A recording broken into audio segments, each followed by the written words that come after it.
All right, first half is done. As you guys can tell, I am in the mountains right now. I had the triathlon this morning, so this is the only road game that I'm not doing in person, but I get to watch it on the 75-inch TV.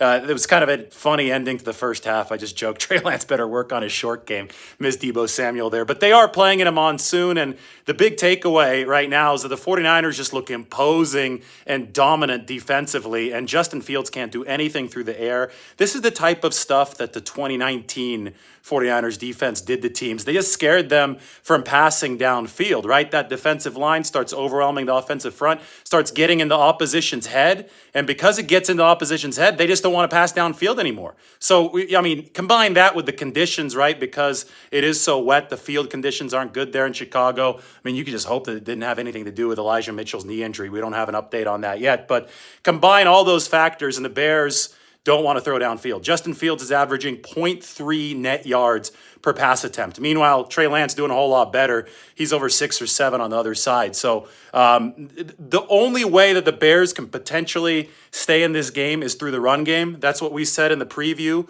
leading up to this. And they did try to start running there toward the end of the first half with Justin Fields. The 49ers will have to make some adjustments to make sure that the Bears can't bleed them on the ground in that way. But to me, the pass game just isn't a concern. The Bears are afraid to do it. They don't trust Justin Fields with it, given the conditions, given the fact that he hasn't proven that he can win from the pocket yet. Last year, this was he was the 40th ranked quarterback last year in efficiency. That's worse than a lot of backups in the league, right? He was sacked 36 times. Well, you already saw Nick Bosa pick up his first sack.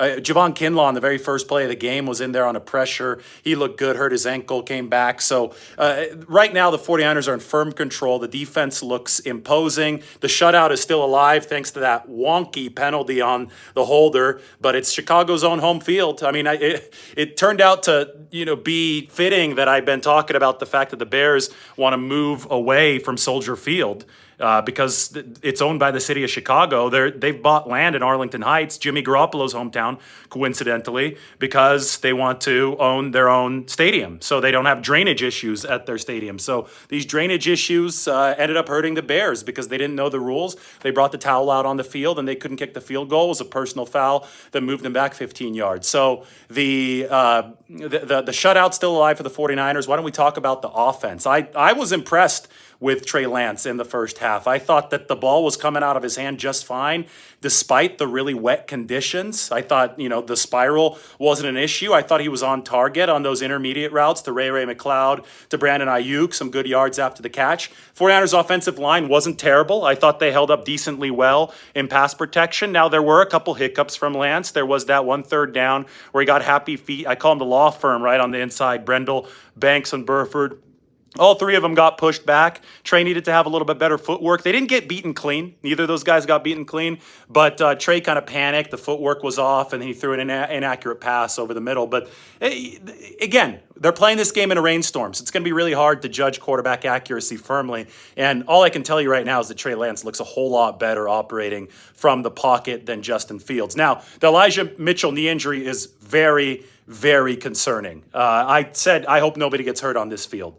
And if this knee injury had anything to do with the field conditions, you can be sure that we're going to hear about it from the 49ers after this game. It's just too bad. When I just saw that they were going to be playing in Lake Michigan before this game started, I take a look at that field. I'm like, what the hell's going on? This is not an NFL-style playing surface. And, you could blame the rain all you want, but the 49ers played the Colts last year, who actually had Matt Eberflus as their defensive coordinator, in a monsoon as well, and the field was just fine. They weren't playing through puddles like they are in this game. They didn't have to bring out towels onto the field and incur personal foul penalties just because the field was too wet to hold down a field goal snap and hold. So we'll see. I don't know how Mitchell hurt his knee. That's something that we'll learn after the game. But that's why the 49ers need running back depth. They couldn't keep Trey Sermon because they had to fit Blake Hance, who's the backup center today on the roster. And that's just one that you have to hold your breath on if you're the 49ers. To win this game, the 49ers just need to hold serve. They just need to play good defense And good special teams. So far, the special teams have been good for the 49ers. Wishnowski has punted well. Defense, how about Talanoa Hufanga? That guy is a complete missile. Oh, my God. Interception, obviously, early on. But the way he's playing run defense is probably going to be even more valuable for the 49ers as this game progresses because the Bears are just going to be trying to run the ball. They got two fullbacks on the roster. They have a quarterback who they don't trust to deliver from the pocket in these conditions. And Hufanga's just got the instincts. He has 8 tackles at halftime. I mean, this guy's a player. And the 49ers, I mean, what safety issues? The safety issues definitely haven't been there because Talanoa Hufanga is playing so well.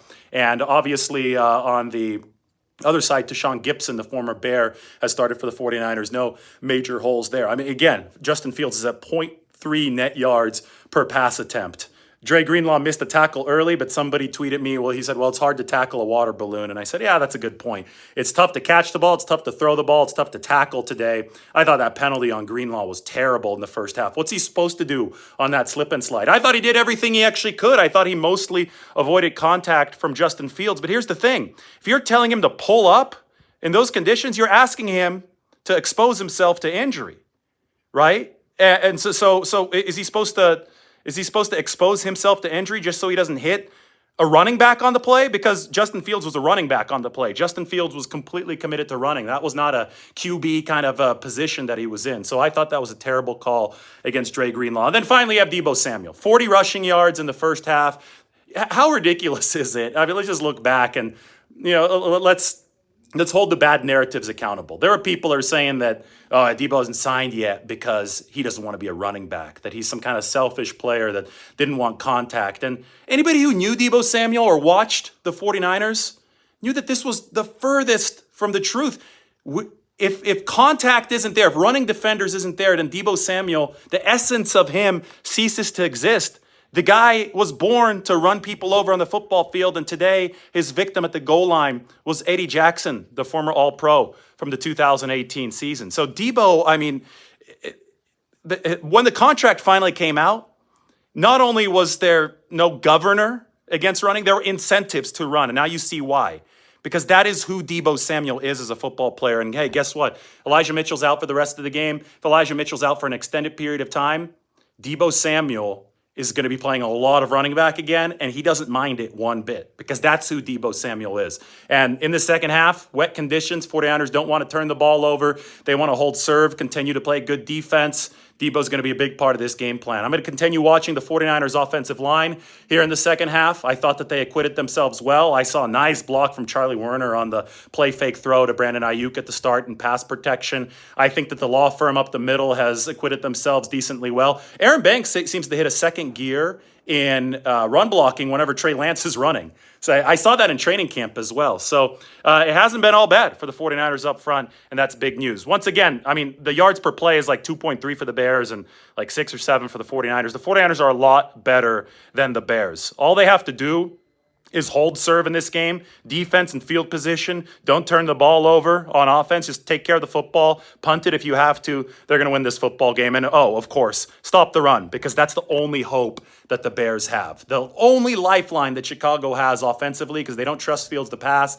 They can't block the 49ers pass rush is running the football. That's the adjustment that the 49ers must make in the second half to prevent an upset in this game. But they're up 7-0 right now at halftime, and obviously we'll be talking more after the game. All right, second half coming up. Up here in Shaver. I had the triathlon today, which is why I'm not in Chicago. I'll be at all the other 49ers road games, but might as well show you guys. The pizza is going to be grilled on here. We're already at 400 degrees. Got to get up to 600 or 700, and obviously got the Sierra Nevada.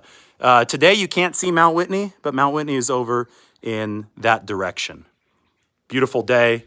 The triathlon did go well, by the way. I'll post some of those results in a little bit. All right, everybody enjoy the second half. 49ers 7, Bears nothing. Talk to you all soon.